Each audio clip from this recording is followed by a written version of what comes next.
This is a real PlayStation game. It's running at full speed, and we're running it on a device that cost me $25. Not $25 a month, not starting at $25. It was $25 shipped total, less than I spent when I ordered wings during last Thursday's podcast. It also plays basically everything Nintendo, Sega, and Sony made in the first 30 years of video games. Every Mario, every Sonic, every Pokemon, Final Fantasy VII in your pocket for the price of a large pizza and a liter of soda. This video is the entire process, what to buy, how not to get scammed buying it, and the 5 minutes of setup between the box arriving and you playing Castlevania Symphony of the Dark on your couch. If you have never touched one of these before in your entire life, you are exactly who this is for. There it is! Oh hi, it's your old buddy Zoo, and this is my old buddy, the R36S. And I want to explain why we're doing yet another video on the R36S. We have a couple. This one is designed as what is the bare minimum, cheapest, lowest effort entry point to get into the hobby of retro handhelds. And by God, the R36S is it, because I bought this myself. You'll see later in the video. I paid $25 out of my own wallet. It took me the better part of 2 minutes to order it. And within 5-6 days, it was at my house. And with zero setup, I mean, I powered it on and started scrolling through the games it came with. I was able to play a bunch of favorites from my childhood. So there's no coding, there's no soldering, there's nothing complicated. If you can install an app on your phone, you're probably overqualified on how to run this. It's just that easy. So stay tuned. I'll show you how to buy it, where to buy it from, and any minimal setup you might need. Stick with me. This is the R36S. It has a 3.5-inch screen. It's a nice screen, by the way. It's not OLED, but it's $25, so calm down. It's an IPS panel, which is fine. And it is a sight better than the screens on your old Game Boy, that's for sure. It's got real buttons, not a touchscreen. There are 2 analog sticks, a D-pad that doesn't feel like a milk jug lid, and a battery that'll get you a full evening on the couch. And oh, by the way, it's replaceable. Easy as that. Inside of this is a little Linux computer whose entire job is pretending to be other older computers. That's all emulation is. This device wakes up every time you press the power button, and you decide whether it's going to be a Super Nintendo or a PlayStation or a Game Boy or a Game Boy Advance or whatever. And real quick, let's talk about performance, because I'm not trying to sell you a miracle. Everything from the NES through Game Boy Advance, flawless. Don't even think about it. Super Nintendo, Genesis, Game Boy, perfect.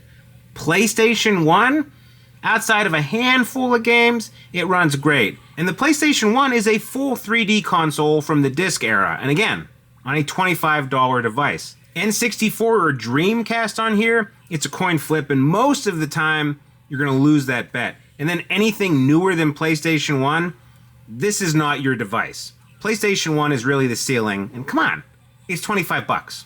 All right, Zoo, that sounds pretty cool. I want to buy one of these R36Ss. How do I do it? Well, I'm glad you asked. The R36S lives on AliExpress. I mean, you can get it from other places, but it's going to cost more. It is super cheap on AliExpress, anywhere from like $20 to $35, depending on your storefront. And it is, unfortunately, the single most counterfeited device in this hobby. It is actually a clone of a clone of a clone of a clone? I might be one clone off. And unfortunately, in a lot of cases, you really can't tell the difference just by eyeballing a listing. And a clone could mean worse parts. It could mean a screen that doesn't work right, a screen that might glitch out if you try to install custom firmware. And honestly, software that could break the minute you go anywhere into the settings and start changing things. So before you tap buy, here's your 2 minutes of homework, and you can do the rest sitting on your couch in your PJs or your underwear. I don't care, I don't judge. The first thing is seller hygiene. You're going to want to go with a store that's got 4 stars or better, hundreds of orders minimum, and recent reviews with photos. A store that opened up last month that only has 12 sales, that's not a deal. That's a donation to some random guy in China. So we got this guy from our old buddies at Boyhom, and they're pretty solid. The different colors are expensive, so we went with Model T Black. I'm grabbing the one with a 64GB card because this is supposed to be a super beginner's budget guide. If we had more money to work with, I'd say buy your own card and fill it with games, but that's another video. I'll put a link to a known good listing down below, and full disclosure, it's an affiliate link. It costs you nothing extra, but it does help you skip a couple steps because we already basically did the homework. We vetted it for you. But that being said, AliExpress listings are, they're a little bit fluid, so I will update the link as and if things change. And oh, by the way, prices can fluctuate, but we bought this today for a little bit over $25, and it's on its way. And now we're gonna play the waiting game. And here it is. Took about, I don't know, a better part of a week to get here. And waiting is part of the process. If you want to spend a little more money, you can always get it on Amazon and get it next day, maybe even same day. But we're trying to save money, so we ordered this. And even AliExpress, I think, this came from a US warehouse. It was like 5 or 6 days. Not the end of the world. Let's open her up.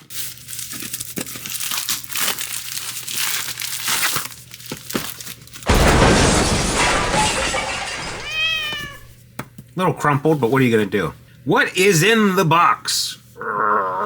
So you have the device itself, cord, screen protector, some wet wipes, and a manual. Pretty basic, but it was what, 25 bucks? Now let's talk about games, and this is kind of the boilerplate when it comes to games.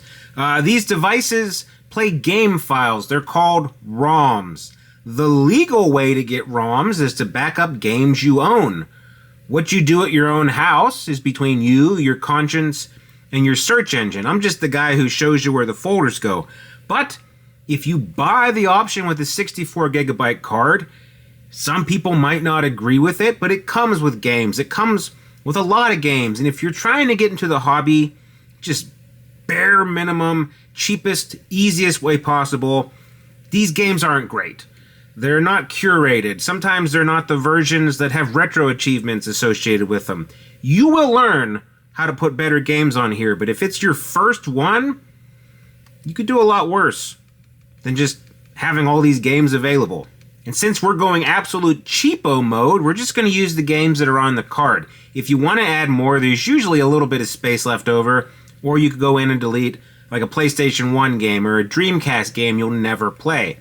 If you want to do that, here's the 20-second tutorial. You put the card in your computer. There's a folder for each console, SNES, PS1, GBA. They're labeled.